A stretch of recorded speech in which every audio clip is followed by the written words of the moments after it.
आने का और लड़ने का काम करता है। ये कौन करता है? ईमानदारी से बताएं।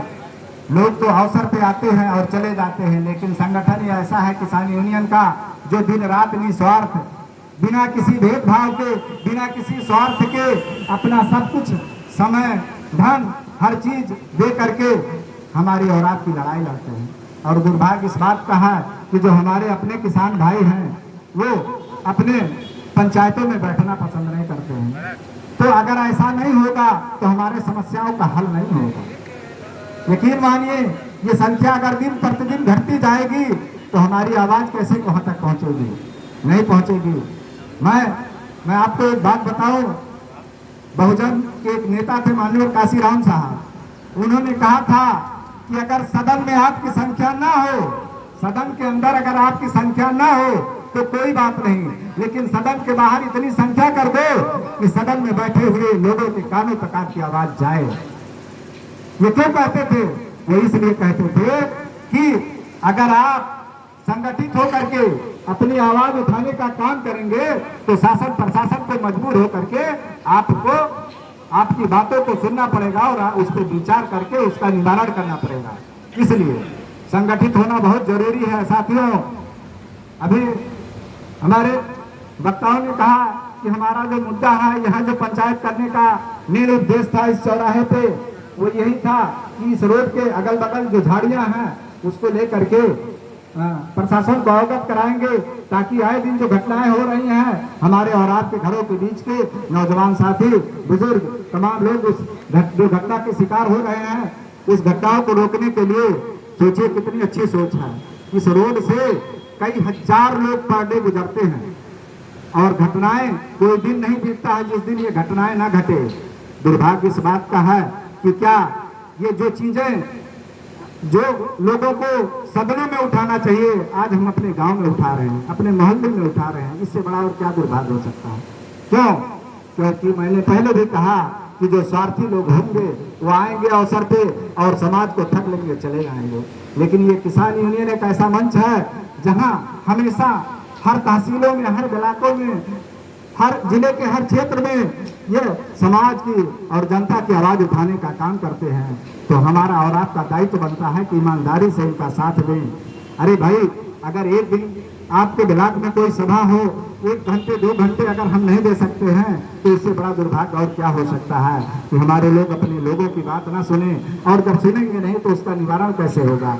ये रोड, मैंने कहा कि इस रोड पे जो दुर्घटनाएं होती हैं, हमारे और आपके ही बीच के नौजवान बुजुर्ग उस दुर्घटना के शिकार होते हैं और होते हैं। तो जिसके घर का बेटा उस रोड दुर्घटना में शिकार होता है, उसके दिलों से पूछिए, उस माँ बाप से पूछिए, उस बूढ़े बुजुर्ग पिता से पूछिए, उसके दिल पे क्या गुजरती होगी।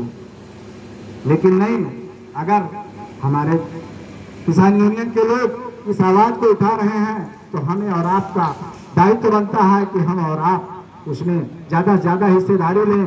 अगर आज ना सुनेंगे तो आने वाले कल में हम फिर दोबारा पुनः अपने सभाओं के माध्यम से लोगों को जगाएंगे, बताएंगे कि देखिए, अगर आज नहीं सुने तो कल सुनेंगे। सुनना तो पड़ेगा, क्योंकि संविधान ने मौलिक अधिकार जो हमें और आपको दिया है उसका उपयोग, अगर जिस दिन हमारे भारत के लोग अपने मौलिक अधिकार के बारे में समझ जाएंगे, अपने अधिकारों के बारे में समझ जाएंगे, अपने आप सब कुछ परिवर्तित हो जाएगा।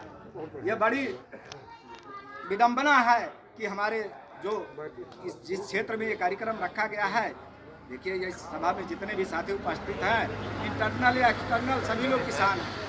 मैंने इसलिए ये शब्द कहा कि अगर कोई ऐसा भाई भी है जिसके पास खुद की अपनी भूमि नहीं है, लेकिन इसी किसान भाइयों की भूमि के माध्यम से वो जीविका चलाने के लिए 1 बीघा 2 बीघा खेती जरूर करता है, तो वो भी उसी श्रेणी में है।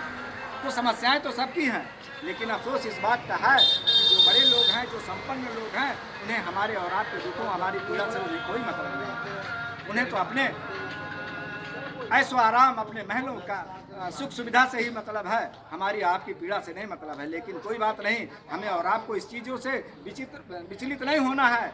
हमें और आपको इस संगठन के माध्यम से अपनी आवाज़ को प्रखर तरीके से, जोरदार तरीके से शासन प्रशासन को अवगत कराना है। अगर मानेंगे बातों से ठीक है, नहीं मानेंगे तो उसका दूसरा रूप भी हमारे पास है। बस खाली जरूरत है तो हमें और आपको एकत्रित होने की। और मैं निवेदन करूंगा कि जब भी अपने ब्लॉक में, अपने जिले में, अपने तहसीलों में जब भी बड़े कार्यक्रम हों तो चढ़ बढ़ के हिस्सा लें, ताकि आने वाले समय में ये जो हिटलरशाही राज्य है, जो हमारे आपकी आवाज़ों को दबाने का काम करते हैं, इनके कानों तक जब हमारी आवाज़ें जाएंगी, हमारी लाठियां चटकेंगी, हमारी टोपियां, हमारे बिल्ले, हमारे झंडे दिखेंगे, तो मजबूर होकर के हमारी और आपकी आवाज़ को सुनेंगे, समझेंगे और उसका निवारण अवश्य करेंगे, करना पड़ेगा। क्योंकि अगर नहीं करेंगे तो जाहिर सी बात है, वो जानते हैं ये झुंड जो है ये मामूली झुंड नहीं है, ये बहुत मजबूत झुंड है।